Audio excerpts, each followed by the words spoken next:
Good 15th episode of the Mindful Makeup Podcast. So today it's gonna be a different layout. I'm gonna try like this solo thing. So if you're in the chat, say hi. I'll also be taking live questions today. Anyway, so you always see me with a guest and a partner on this podcast. Today I'm trying out.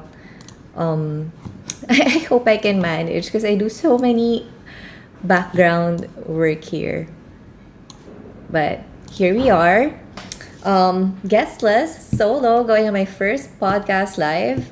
Actually, I've also done a solo stream before, just that that was kind of like a season one wrap up, so it was super chill. But this is the first episode where actually, like the over the past week, I've been pre-interviewing myself, and then scripting this episode. So it felt a little weird, but it's so fun. So I guess that's what the guests have been feeling. Okay, let's say hi to chat. Where did they go? Okay. Yan. Hi, chat. Empty pa siya. Okay, so I guess I just want to explain to people, like, the title of this podcast is Mindful Makeup, and I wanted to share with you guys the story of basically what makeup means to me. Because so I'm a learner and I love interviewing other people, hearing their perspectives and using it to enrich my own. So it's kind of funny that for a podcast entitled Mindful Makeup and working off of a perspective of a makeup artist, I've only had like two other makeup artists on this show. One was Mira Golfan and the other one was Jim Ryan Ross. You can catch their episodes in my Spotify playlist. But basically, ganun kasi, I think for me, the influences of the makeup world, they come from so many varied sources, and I pay attention to all of those sources. And actually, I believe makeup tips from the makeup world are outdated na. If you only follow other makeup artists, if you only look at what makeup artists are doing, it's gonna be hard to say something really meaningful or say something groundbreaking or pioneer new practices kasi you're just following the crowd. And I want to say something new. I want to inspire new ideas, and I really want to kumaga take beauty further than where it's currently at. And I believe I can't do that if I'm only following the crowd. So to have something meaningful to say, I wanna I want to follow everything that's happening with the rest of the world. So why is this? Because I believe that the biggest movements in beauty history have always come along with major advancements in other fields or inspired by them. So the invention of color photography actually introduced a need for a diverse shade range. Di ba yung mga sinaunang makeup, you only get like 2, 3 shades. And that was fine. If you had like black and white photography, it wouldn't really matter to have a precise shade range. If you're performing on stage, you don't need to match your skin tone. You're just presenting like a mask, diba? So it's not necessary to have a precise shade range. But with color photography, yun na-introduce na yung more diverse range of foundations. We went from like 2 to around like 20, and now we even have lines of 40 different foundation shades. Women's liberation popularized the use of red lipstick. Diba? Would you believe? It became like a statement for women na who were always prescribed na kailangan demure ka, that you're dapat virginal and quiet and meek and submissive to your ideal man, and you shouldn't be displaying any signs of sexuality, especially in public. But with women's liberation, use of red lipstick became popularized. So it's not just happening in the sphere of beauty.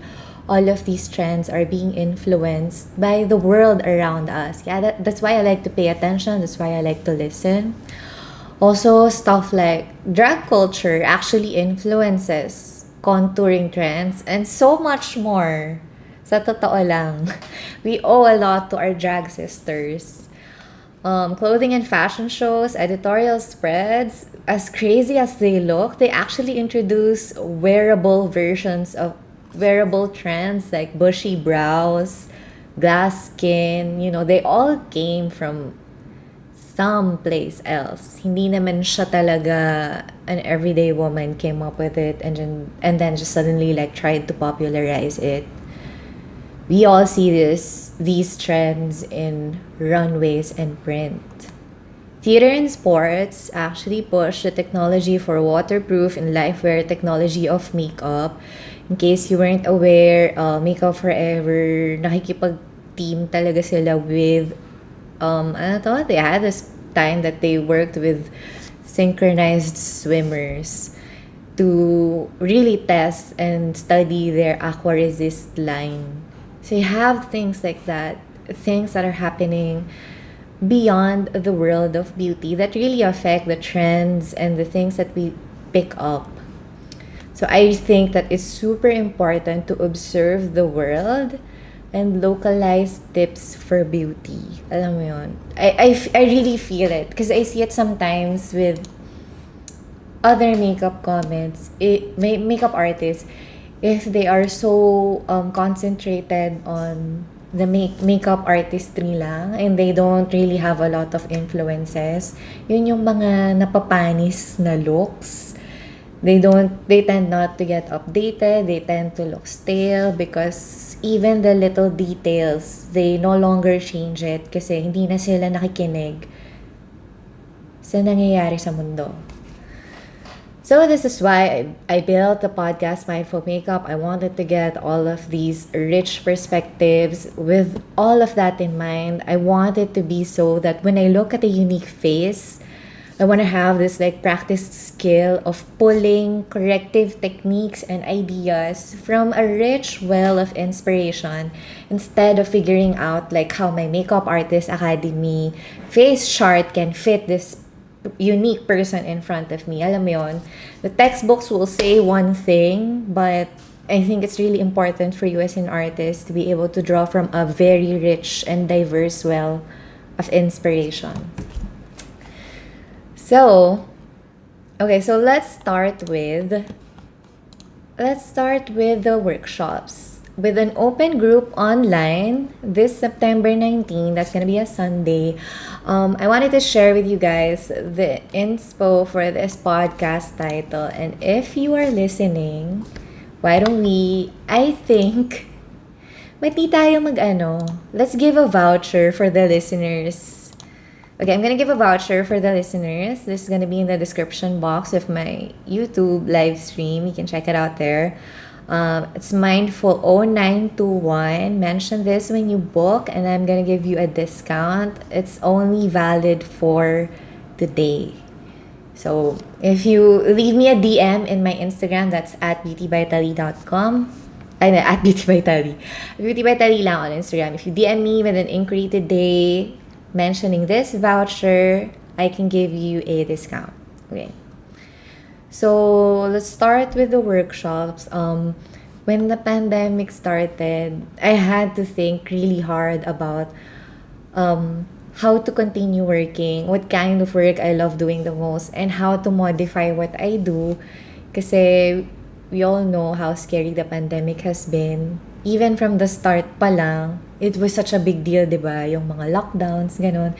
We weren't really used to that and it was super scary, especially for me. I had so much trouble building my career and then I had just started gaining momentum and I was so afraid to lose this momentum when the pandemic started. So I was so afraid at first and then I really had to think and re-strategize. What did I love doing the most? And then I realized, I'm gonna share with you guys a little slideshow. Kasi I love teaching pala. And even before I did the podcast, I was already like blogging. I was doing Instagram and all the kinds of content I've been doing. It's always around like teaching people. And this wasn't an easy decision for me to make. Because as a professional makeup artist, it's actually quite scary to open yourself up like this and to teach techniques to people. Kasi there's always the fear like, oh, they're gonna know like what I do. Parang I don't want them to steal my craft. I don't want, alam mo yun, it's very personal. Like it's really scary to be so open as an artist. Parang it's how do you even, 'di ba, teach what you love? It's there's obviously a very threatening feeling that comes with that. And then even if you move on past that threatening feeling, parang ano pa rin, syempre you get self-doubt sometimes na parang, oh, am I worthy to teach? Ganon.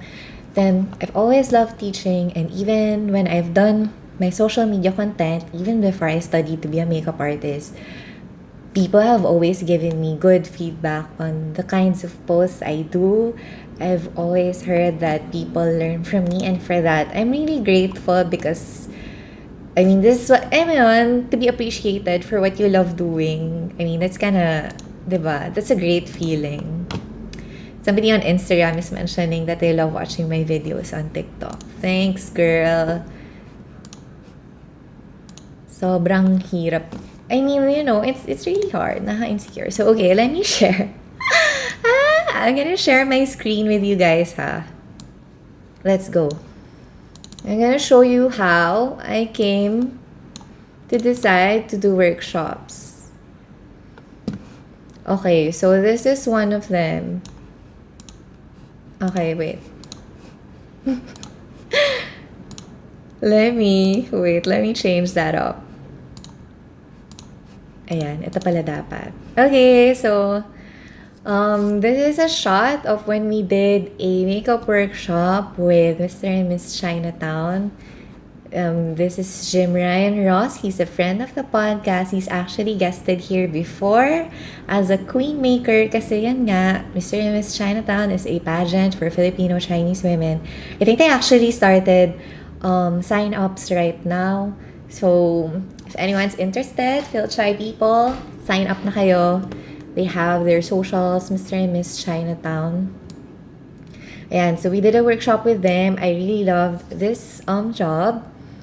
Then this is in SM Molino. This is in partnership with BYS Cosmetics, and I did a makeup workshop with moms. You can see medyo marami yung audience. So, and there are kids because obviously they're moms. And this is one of the first few big workshops that I did where the audience was not within my scope.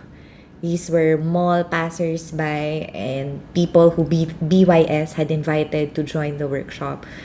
And this is where I first learned how to really bridge the gap between my knowledge and the common person. Kasi I've been doing like a lot of workshops and I have been communicating with people, but I didn't realize how small the bubble was. Na all the people that I talked to previously were makeup enthusiasts, but these people, some of them had never held a brush, some of them do not know even like what foundation is. So dito talaga ako natuto to really break down what I know and make it acceptable to a wider audience. We have more shots here of explaining BYS. I think this was when Nadine's collaboration with them was just fresh. That was part of what I had to demo. But basically, it was a quick phase for super busy moms. Kasi none of them have time naman din talaga. So we just show them how to quickly do what needs to get done. This is where I started to develop the concept of a high mileage feature. Because I believe that if you do not have time to do makeup on yourself, it's really important to know what part of your face has the most impact on changing your aura. Kasi if you do only that, if you only have time to do only that feature, then it can really like help you na parang transform your face if you can't really handle the rest of it. There is a workshop naman, a corporate imaging workshop with Shangri-La Fort. Again, this one was invited by Jim Ryan Ross as well. When this was over the course of like 8 weekends, I think. And here we were tasked to teach every weekend. Merong ibang department na tinuturuan namin. And each department had their own specific look na dinesign ni Jim Ross. And that was so nice kasi I love doing that eh.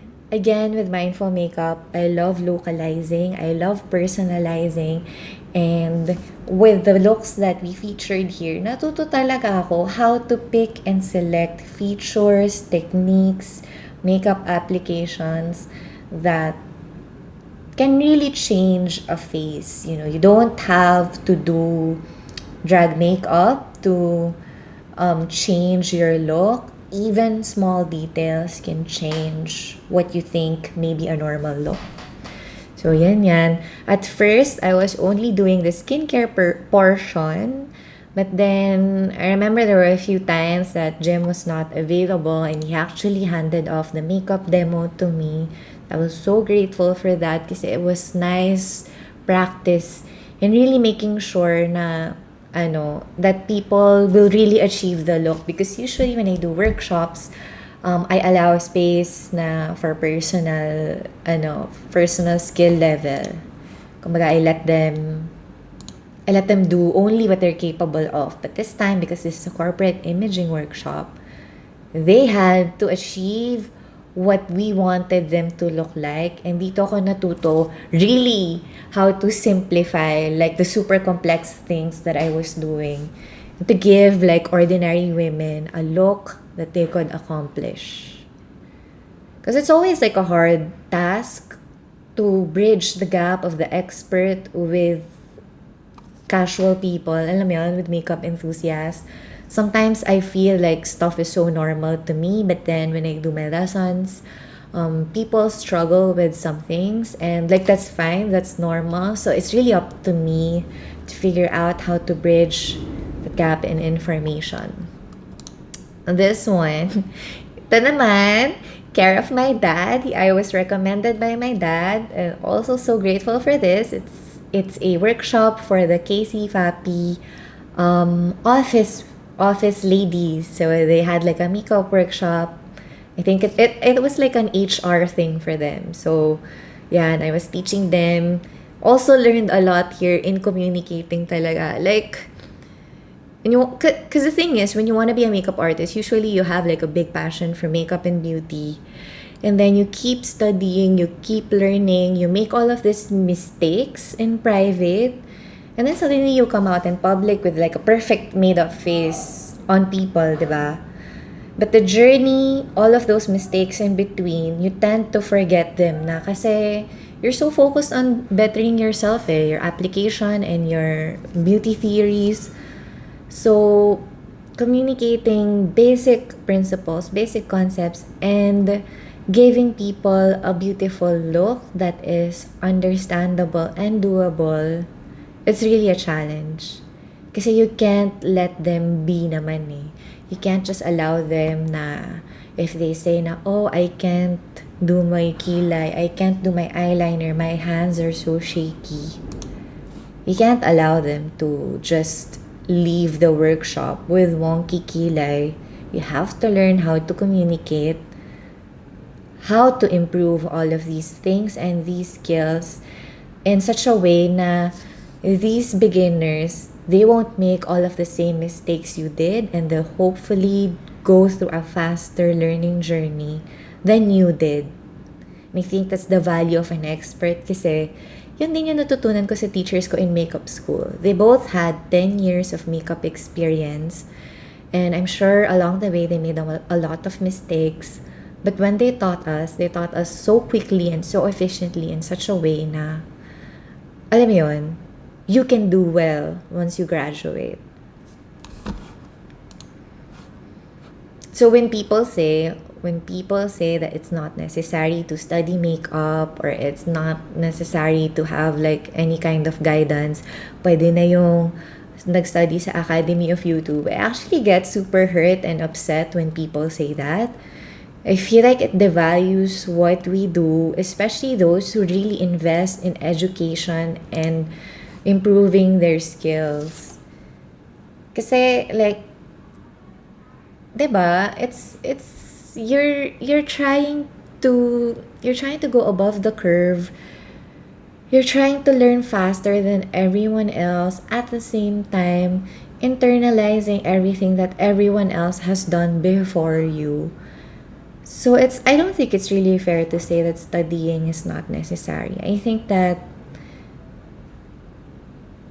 there is a great value in the lessons of our predecessors and our four sisters, our fairy godmothers, and that once we internalize those, we'll be more efficient and will be better. And I think saying that it's not necessary to study makeup devalues all of the great work that all the other makeup artists before us has done. Yun lang. Yun lang. Like nag-rant, yun lang. I mean, it's really not fair. It's when people say that, I mean whatever, I let them say it, pero syempre I'm upset. I'm personally upset when I hear opinions like that. Ayan. So, still, ito, Casey Fapi pa rin to, diba? And it's a gigantic audience. Sobrang napagod ako niyan, but it was nice kasi they were super duper appreciative of it. All of these women also do not wear makeup, and it was so nice for me to share to them a quick and concise basic makeup routine that they could perform on themselves. And then, inexplain ko rin sa kanila the things that they could do away with para just in case that they do not have the time or they feel na hindi magandang pagkakagawa nila. So it's always nice to give options to your students in case they don't pick everything up right away. That's what I learned here. Oops, okay, so ito. And proof of life, proof of Shangri-La Fort, diba? And here I am doing one-on-one when they were already like practicing to perform their face. Ayan, ito yung super hirap na portion. So, it was not just me. Siyempre, I took my own photos. But it was not just me. Usually when you have like this many people, you have a team. So, team kami neto na ini-invite lagi ni Jim Ryan Ross. And yan, when you're speaking, you speak one by one. But when you are coaching the attendees, ito na yung crucial because you all have to look really, really closely at the details. So, you don't have so much time to give attention to every single person. So, this is where it's important to split the work. Dito ko natuto na, because usually, I'd been accepting and doing gigantic workshops. This is where I learned to negotiate with companies then to ask them na if it's a big workshop, I need to have a team, and so they need to pay for that team also kasi it's not gonna work with the time constraints. Actually, even if you have all the time, sobrang nakakapagod yan, grabe. This is with Assumption Senior High School. So this was super fun kasi one of my most favorite things is teaching young women. I want to influence them super early. And the joke, I just want to chime in and give them really healthy opinions about beauty very early. Kasi I noticed na when I was younger, most of the beauty opinions that I had heard were very toxic. Kakastart pa lang ng internet nun, and it seemed that you could not have any kind of online presence or social media account if you were not a perfect person. Alam mo yun? I had so many peers na nakita ko talagang binabash sila, and they would get severely bullied for being not conventionally pretty. And so, which is why I really love speaking to young women, young ladies, ganyan, mga preteens, ganyan. Kasi, bago pa nila marinig yung mga mas hurtful and toxic things about beauty, I wanna come in and say na parang, alam mo yun, nobody can tell you to feel bad about yourself. Dapat, you should be comfy with who you are and what you have. So it's one thing. It sounds so plastic, diba? From like the makeup and beauty industry, but I still feel like I can believe this super sincerely, and I still do. I think that you can, I think you can like have negative opinions about yourself, and that's fine. But what's more important is that you don't feel less for it. So alam mo yun, if you feel like malaki yung ilong mo, so what? Maraming may malaking ilong. Doesn't mean that they're less of a person. Doesn't mean they're valid. Doesn't mean that they're not allowed to have an online social media presence. Do what you want. And so that's one of the like really meaningful messages that I like saying when I know the audience is kind of younger. And so I remember this person wearing a sash. I forgot her name. She was my model. And ayun, I was telling them that, with makeup, if you like doing really strong looks and if you like doing on fleek looks, that's one thing. But for them, I wanted to teach them first how to use makeup, how to apply makeup, and how to get comfy with it. Some ideas of where to place if you're using highlighter, ganyan, how to do placements of your eyeshadow. Because makeup is supposed to be fun, and you're really not supposed to nitpick about, like, alam mo yun, insecurities. And I believe that if you talk to young women at this stage and focus on that, focus on makeup as therapy, focus on makeup as like a fun thing to do rather than something that gets you down, I think it's nice for them. And they gave me they gave me a certificate. Yay! This one is a workshop with P-Pop Gen. It's a local girl group actually. And they're also like super young. Like I didn't expect, kasi in my mind, to be a girl group, di ba, you devote your life to it. Parang you have like a band house or something. Tapos they train you so consistently. But they were super young. They were like early teens at that time. So nagulat ako. But then at the same time, nagulat ako. So actually, on young women, doing makeup is a bit easier. Kasi as you grow old, the base gives you more and more issues eh. So with them, the focus was just really like learning about image. So I taught them how to do makeup. And natuwa naman ako kasi when I saw, the thing is, I gave them a basic face. And I said that this is gonna be your basic face when you do your performances, ganon. This is what I recommend that you do. This is what's gonna make you look the best all around. Kasi syempre, iba-iba yung features nila, but we only had the time and limitation to do one kind of look. So I said that this is gonna be your group look, your signature group look. But, and I was so happy kasi when it ended up, when we finished our classes, maganda silang lahat. So alam mo yun, this was my first challenge of really appropriating a one singular makeup look that I could sort of appropriate to a lot of different features. And so the easy thing is mas madali yung base pag bata sila. And what I really focused on more was how to like jazz it up for their performances. I gave them a basic face, and I told them when you're performing, add kayo ng glitter sa eyes. Like, no, it's not enough all the time. Laging kulang yan. So, dagdag kayo ng glitter. And then because I only had time, we only had time to engage in one workshop, I told them to wear the face every time they practice. And they did. I'm so happy. They wore it to dance practice. So yun. And then they could see for themselves what was holding up and what wasn't. So naayos nila yung nila. They could make like the necessary edits.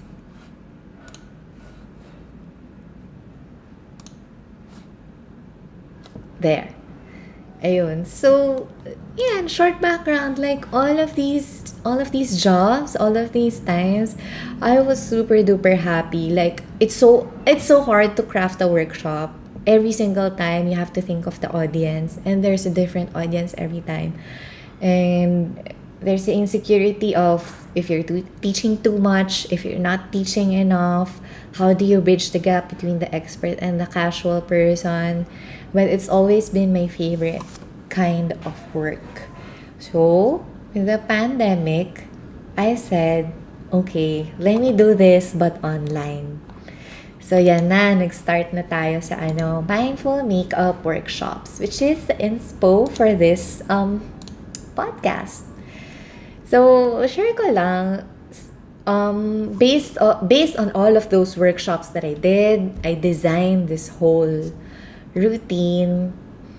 Ayun na, I'm not gonna share the specifics of like the strategies I do. Kasi yun naman yung sharing too much. Na I know for sure that's sharing too much. And I believe that that's privileged info for my students only. But what I will share is, I'll share to you some of my favorite students. And I'll share to you our beauty journeys. Yun na lang. Para mas masaya, di ba?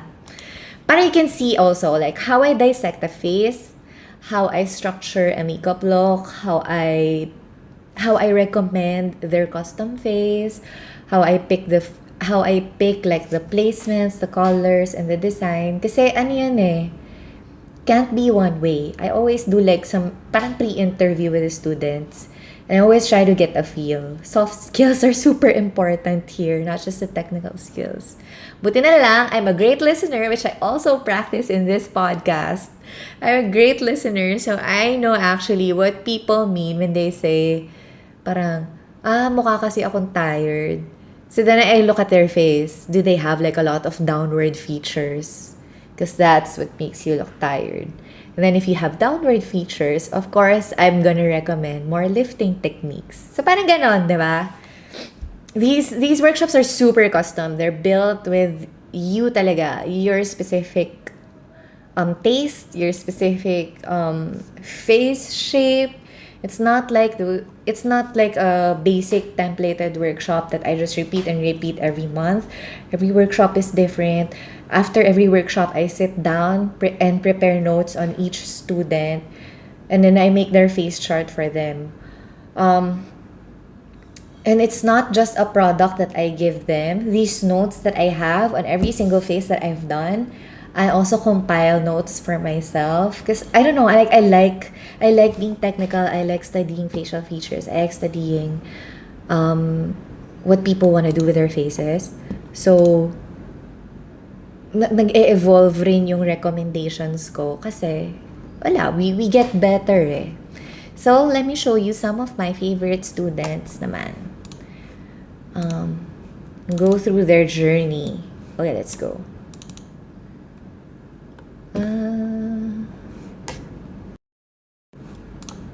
I'll share this quickly.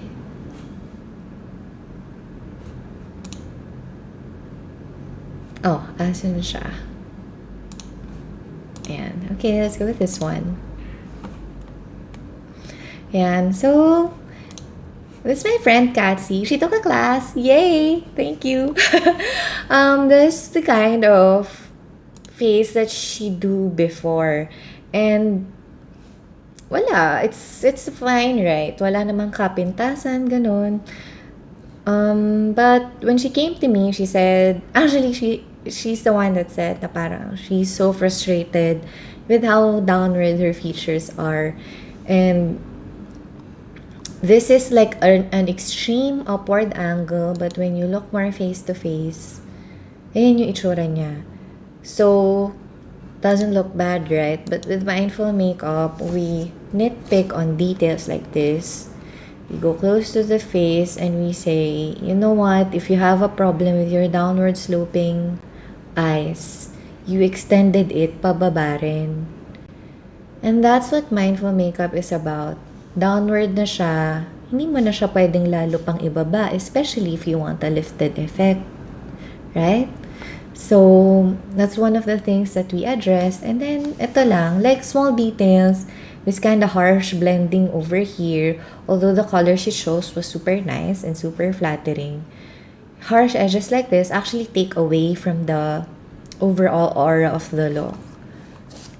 A lot of people don't realize, but it's in details that really separate what looks okay versus what looks great. Because even makeup artists, it's not like we're super duper revolutionary all the time. Really big and different trends come about like once every few years.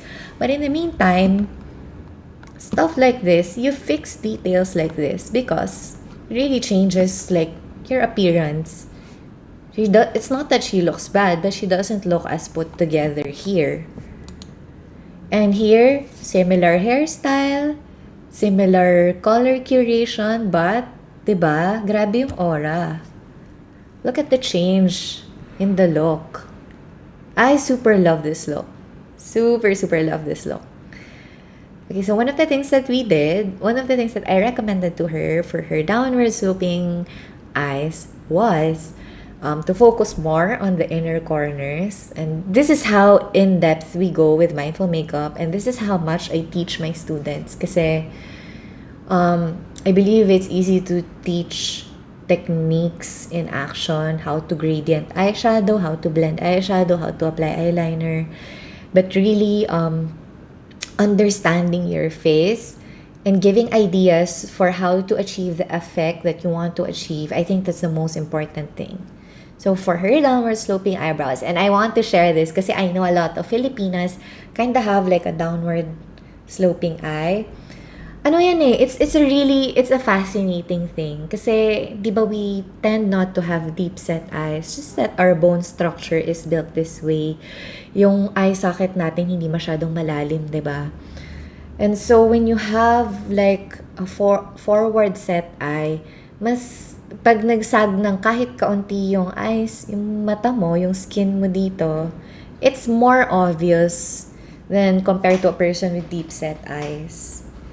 Kasi babagsak siya agad. Whereas if you had deeper eyes, hindi masyadong mag-emphasize yung bagsak action. So with her, yun nga, it's more obvious. So how we fix it is we put emphasis on the inner corner. And here was one of her first attempts at a fox eye.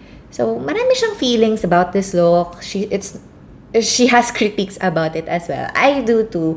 But I think like coming from here, where you apply makeup, internet tells you to, versus the aura of applying makeup in a way that's flattering to your face and even still using similar, I think these are the exact same colors.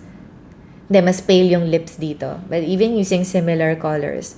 So you don't have to change, you don't have to change your preferences to change your face. Alam mo yun? Mindful makeup is all about teaching you how to work with what you have to achieve what you want. And I'm not gonna force you to do like on fleek makeup if you want to look awake. Ano yun? Because that's the easy way. That's the easy way to liven up a face, do on fleek makeup. But Katsi is not for that. And honestly, neither am I.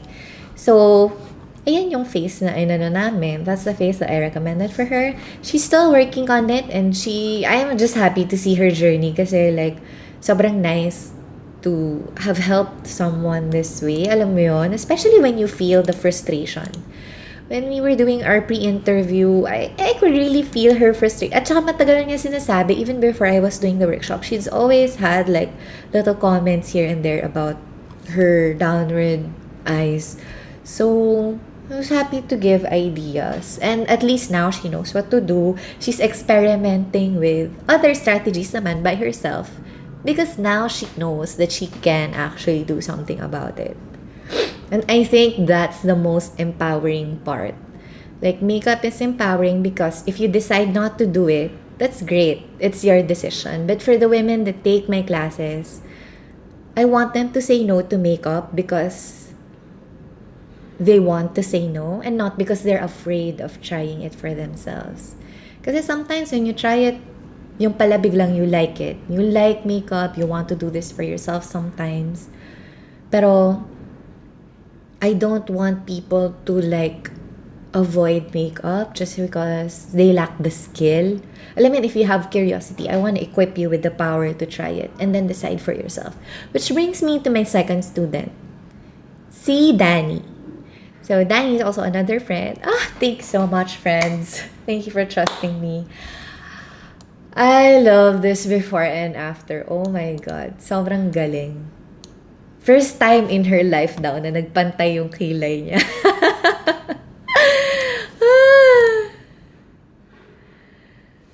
Ay, nako.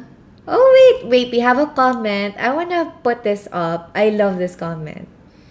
Love that Tally. Small details really make the biggest difference with makeup. It doesn't always have to be placado to make an impact. Oh, hi, Tamra. So nice to see you here.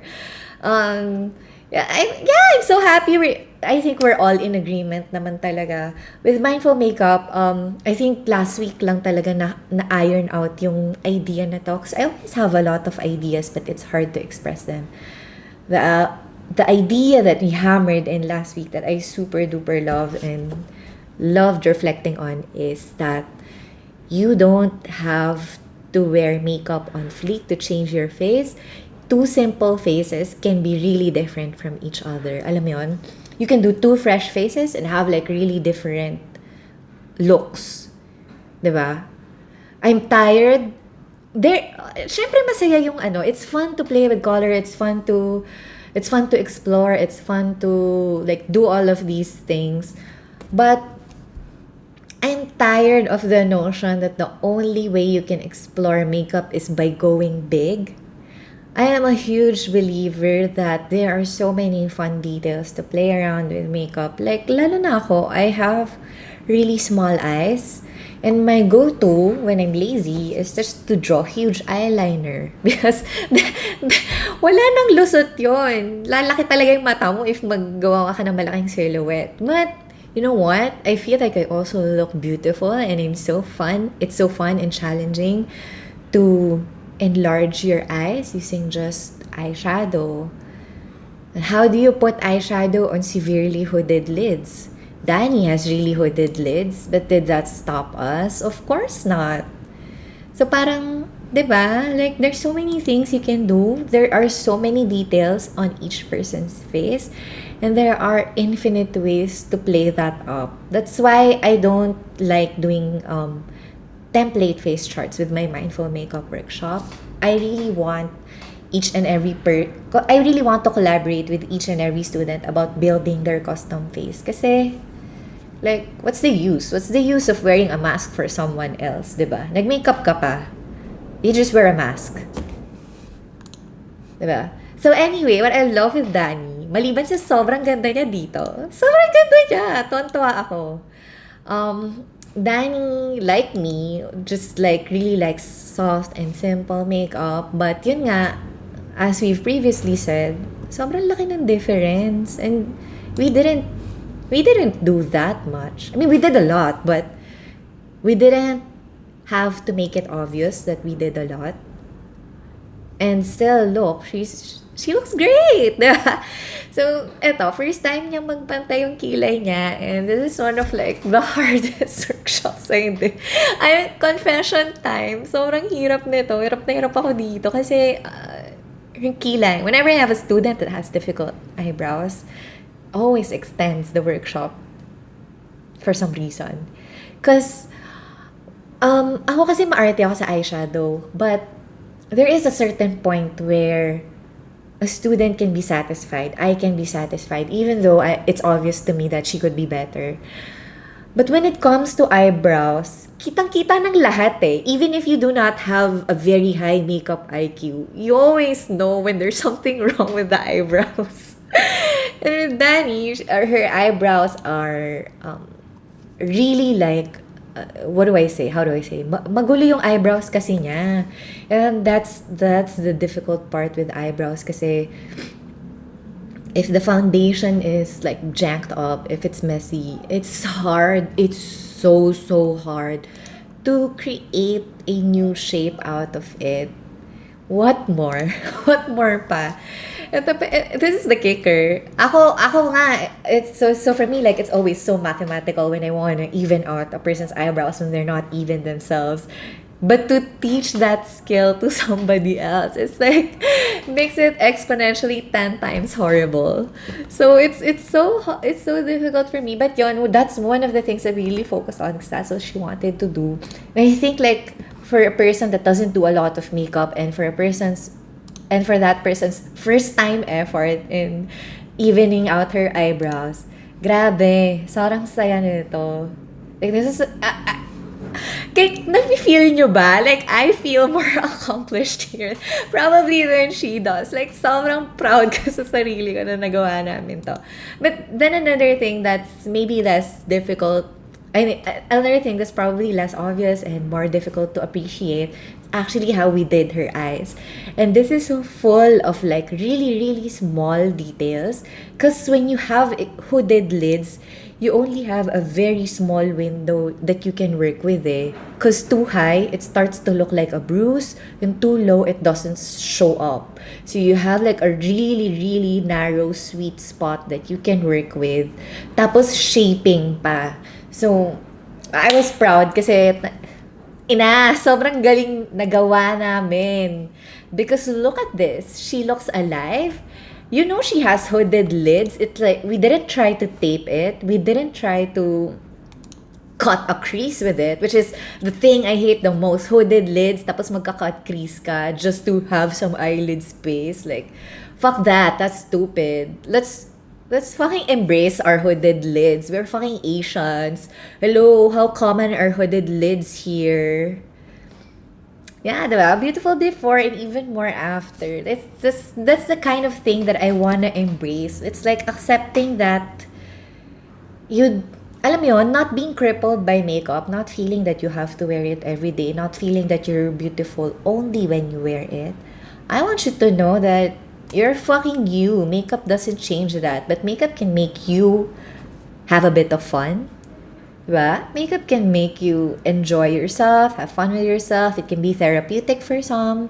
But yun, Danny is not like a huge, huge fan of wearing makeup. So, dito bumabalik yung ano ko, yung goal ko na I love giving you that option. So, she actually doesn't have a lot of selfies with makeup, even up to now.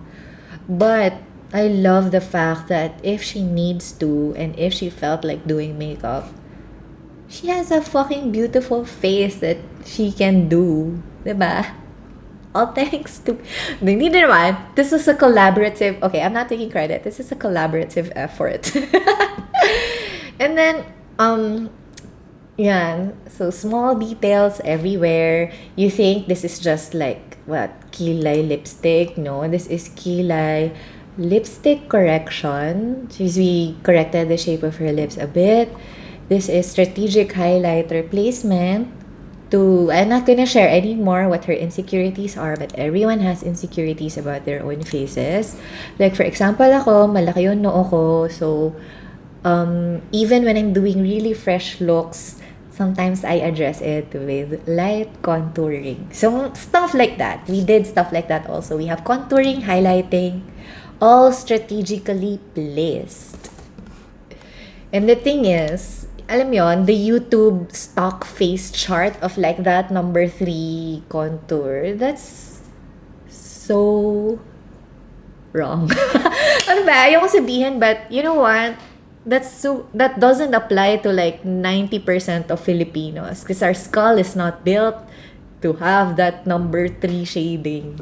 If you listen to more Asian content creators, Asian YouTubers, a lot of them focus more on contouring in the side of their face because that's how our skulls are shaped. Parang hindi nyo ba napapansin that when you're forced to cut your cheekbone, it's so difficult to blend here and it's so obvious kasi this is a flat plane. Medyo soft yung cheekbones natin. It's not super defined. So, it's great for some people if you have the bone structure for it. Cheekbone contouring is an easy and obvious thing. But for most Asians, it requires like so much blending. It's so strategic. It requires so much skill. And if you have that skill, go ahead and do it. But if you don't, you're better off doing like the side of the face contouring as an easy and everyday kind of thing. Huwag pagpilitan. It that number 3 contouring was not designed with your face shape in mind.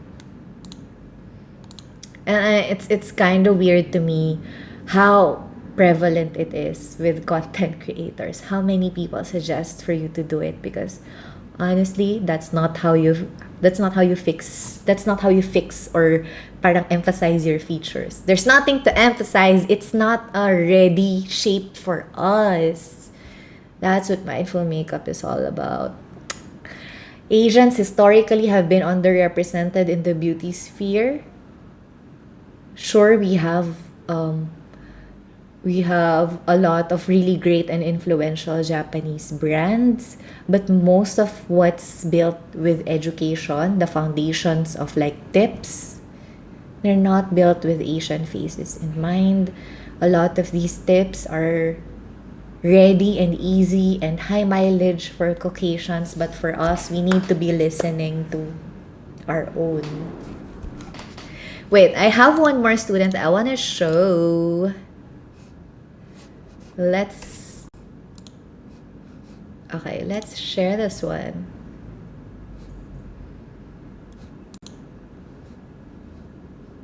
Asan share? Asan siya?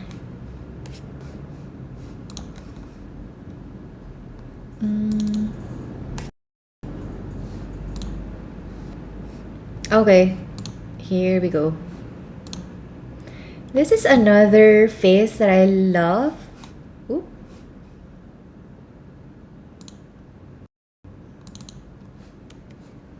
Okay, here we go. Okay, here's another face that I loved. This is a friend 9. This is her before face. So 9 is, amongst other things, she wears a lot of hats, but she's also a photographer. So she actually has an artistic sense.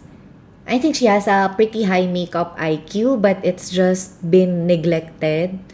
And with how she does her faces before, you can see that the blending is fine.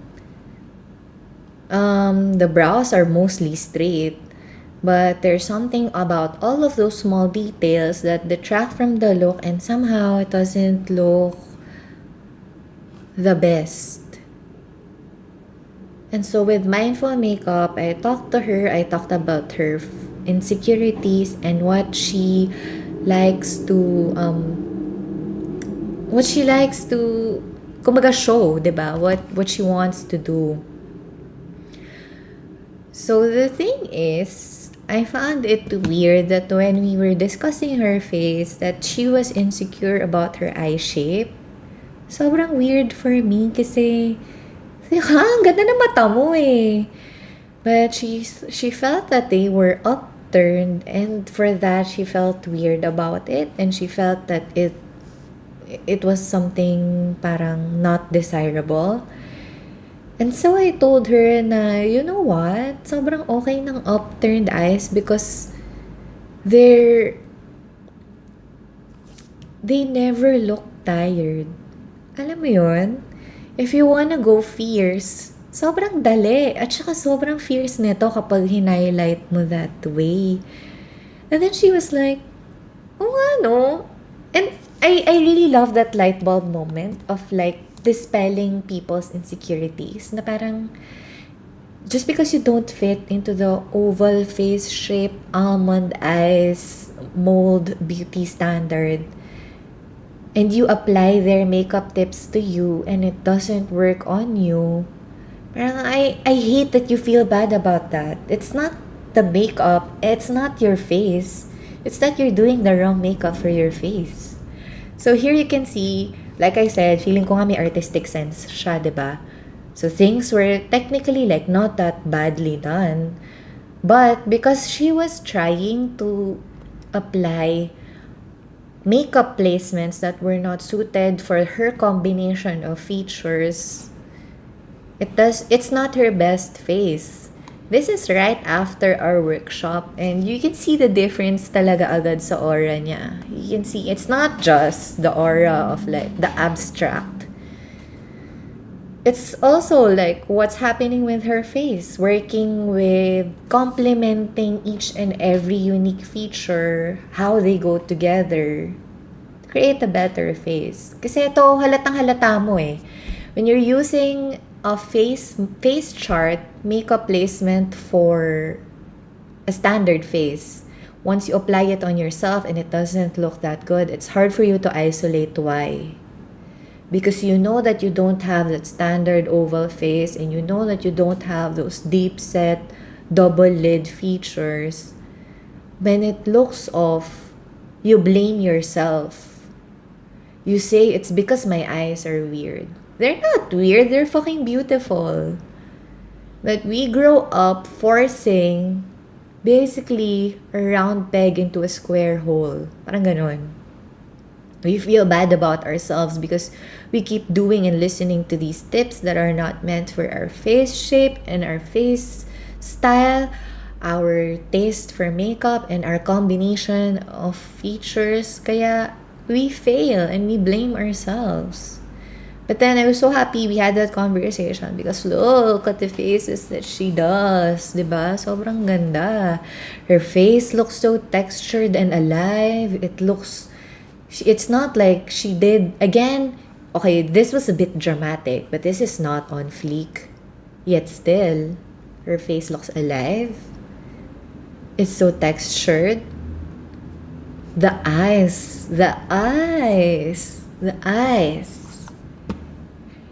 Diba? I think it's because before she had accepted or internalized for herself that her eyes were weird. And I said they're not. You can actually make them beautiful. You're just doing it wrong. Once she realized that there was a way for her eyes to be beautiful, she did it. Basically that's the core of mindful makeup. I'm opening you guys to ideas, suggestions, tips of different placements, different strategies, because we all have such a unique combination of features, and there's so many different ways of working with them. You don't have to be doing these god-awful basic bitch masks. You should do something for yourself. And sometimes it takes so much creativity to look outside the box. Like for me, I know how much I put into mindful makeup. I know how much I studied. I know how well I listened, how hard I observed. And I'll say it's super duper difficult to realize all of these things by yourself. But once you do, it can be life-changing. And makeup can be much more fun and rewarding than you think. Diba? Not to hard sell, but that's truly what I believe. And I really wanted to share a bit of that today. Okay, so with the show, okay, I'm gonna wind down the show now. Whew, I'm gonna wind down, okay, sobrang adrenaline, grabe. I just really love talking about this topic. Gonna wind down the show now, but the last segment is gonna be about tips. Okay, so tips. I'm gonna leave you guys with some tips that you guys saw how specific I got with my former students. But for listening today, I feel like I should share with you guys some tips that can apply to everyone but have been really life-changing for my students as well. Okay? Again, I just really want to emphasize, like, no matter what your preference is for makeup, whether you like heavy makeup or fresh makeup, you don't need to change what you prefer to change your look. Two soft looks can be very different from each other. Two on-fleek looks can be very different from each other. It all really depends on the details, placements, combinations. Doon kayo pwedeng mag-explore. And I think when we when we subscribe to a very narrow face chart, a very narrow version of beauty, we limit ourselves. And like 9, we may feel na it's okay to look weird and start to blame ourselves because our features are not perfect or they're not what society dictates it should be. I think, given na yan, we come in all shapes and sizes, we all look super different from each other, it's a given. And I think being beautiful, looking beautiful, feeling beautiful, karapatan yan ng lahat ng tao. And you can actually do that with mindful placement of makeup. So the tips, okay. Ang dami ko sinabi. Okay, balik tayo sa tips. So, ito lang, when you're practicing makeup, okay, let's say that you took the class, you already know what you must do, but somehow you still don't look as good as you imagine yourself. Why is that? The hands don't follow the mind all of the time. Baka minsan mas na-comprehend ng brain mo, but your manual dexterity is not at the same level. That's fine. Be patient and cut yourself some slack. You know, just do it again tomorrow or even mamaya. Erase your makeup if you really hate it and do it again. It's not tattoo, it's not permanent. You can keep practicing. Pero ako, actually, I feel like when you feel like you look off, I recommend people to wear their look throughout the day. Kasi minsan, we are so insecure that when we feel like we look off, binubura natin agad yung makeup natin without even understanding why we didn't like the face that we did. So if you wear it for the day, it's easier for you to isolate na, kaya yata naging weird kasi hindi pantay yung kilay ko. Or, kaya yata naging off yung look ko for today. It's because I think masyadong mataas yung eyeshadow ko. But that's not something a lot of people can internalize in an instant. Which is why I recommend for you to wear your face throughout the day. But if it really makes you feel super duper bad, ayoko rin naman nun, di ba? Like, I wouldn't want you to do something that makes you feel awful. So, erase it and just do it again. You'll be shocked at how much better you are when you do the things the second, third, fourth time around. I used to do makeup for 3 hours when I was studying in school, but now I can do makeup in like 20 minutes. Smoky eyes pa, red lips pa. Ayun. It really takes practice. Be kind to yourself. It's a process. I know you already can visualize something better for you, but sometimes the skill really takes a while to catch up. So, as for some of the easier tips, I would have to say, be comfortable doing makeup with your eyes open. A lot of people always wonder, paano ba mag-makeup? Like, pag nakapikit ako, ang ganda niya. Tapos pag nakabukas yung mata ko, wala na siya.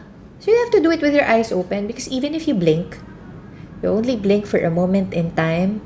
But the state of your face that registers with people around you and when you take photos, it's with your eyes open.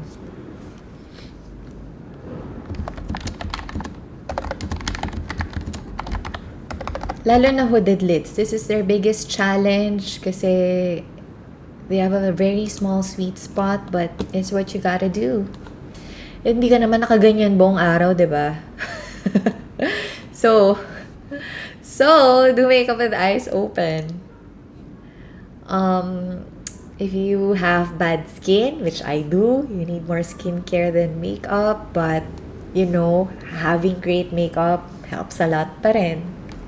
If you already know that your skin is not the best that it should be, it's rarely ever the technique because technique will only take you up to a certain point. And then after that, it's the formulation na talaga of the makeup, it's the finish of the makeup that will really improve the look of your face.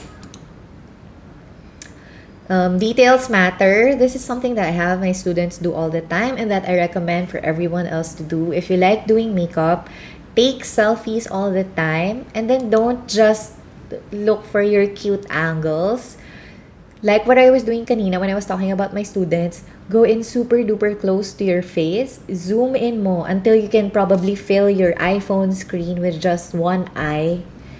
Ganun kalapit. Because that's when you start to see, shit, ang patchy ng eyeshadow ko. Or like, oh my God, sobrang muddy pala ng blending ko.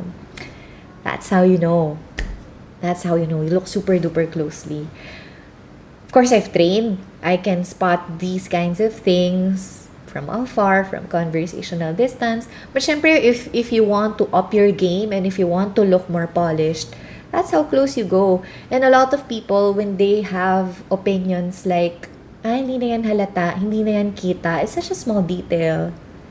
Maybe it's not obvious. Maybe pag naglalakad ka sa mall, nobody's gonna come up to you and say, oh my God, butas ba yung eyeliner mo? But to people that you talk to, there's gonna be something off. Magmumukha kang naluhaan, magmumukha kang messy. It takes away from the aura of polishedness. Like, let's not pretend that these things are not visible. They are. Alam mo yun, is a lot of people do like the eyeliner and then don't fill in their waterline. Tapos parang butas na butas yung dito when they apply falsies. Like, that's how you get bad eyes. That's how you fail out of HD makeup. Ang ginawa ko, I remember when I was like still studying, our teachers trapped us. They asked us to do like makeup and they say, oh, just work on the details ha. But they didn't say why. Tapos after class, they fucking went in with the laptop. Tapos palapit siya ng palapit. And she was like, oh ano, gusto mo yan? Maganda yan? I was like, oh my God. I was like, stop, it's so painful. Pero yun, that's, you confront your details, face your fears.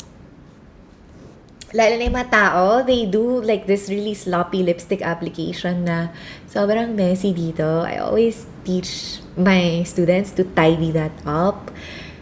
Some of them don't, and it looks so messy. It looks worn in. It looks like you ate and your lipstick went all over your face because this is not lips. So you shouldn't have lipstick here. And when you have lipstick here, it looks messy. It's not intentional. It's not mindfully placed. And so it takes away from your aura. You could be wearing the best color lipstick, but if you apply it poorly, that's how you look like a clown. And this goes into my other tip. Practice with neutrals. Kasi I have also a few students that really like rainbow colors, flashy colors, and while that's not my personal preference, I never talk them out of it. I say, fucking go ahead, masaya yan, like play with it. And the thing is, crazy, unique, or if you say baduy colors, they look awful with bad technique. Plain and simple. Kasi it's very attention grabbing. Diba? If you're wearing like all of these loud and strange colors, they really grab the attention. And any minor imperfection or minor detail, mas lumalaki yung feeling niya. Mas nagiging obvious. Kasi nandun yung attention mo eh. Nandun sa color eh. And if there's anything imperfect, it's going to be more apparent. So what do? You practice with neutrals. And once you have the technique down, you wear all of these crazy colors. Because crazy, unique, or baduy colors, if you apply them technically well, nobody can say anything about it being baduy. Nobody can say anything about it being ugly. Nobody can say anything about you. Because then it seems intentional. It's an intentional choice. It feels like a stylistic choice. And people can't have anything to critique about it. So yun. That's my big tip for people who want to play with colors. Alam mo yun? Get your technique perfect para it's obvious na it's a stylistic choice and it doesn't look like you made a mistake. It doesn't look like you're playing. It doesn't look like you have bad taste. And so yeah, okay. That wraps it up for today. Thank you so much to everyone for tuning in, staying. Thanks, Tamara, for interacting. Again, if you're interested to join the September 19 open group, that's on a Sunday. It's going to be on 2 p.m. You may DM me on Instagram with the voucher code mindful0921. I'm going to give you a discount. Okay? So thank you everyone for staying with me. You may follow my accounts at BT by Tally everywhere. Facebook, Instagram, Twitter. I also have a blog, beautybytally.com. And ano pa ba? YouTube, Beauty by Tally also. So yeah, thank you guys for today. See you next week. Bye!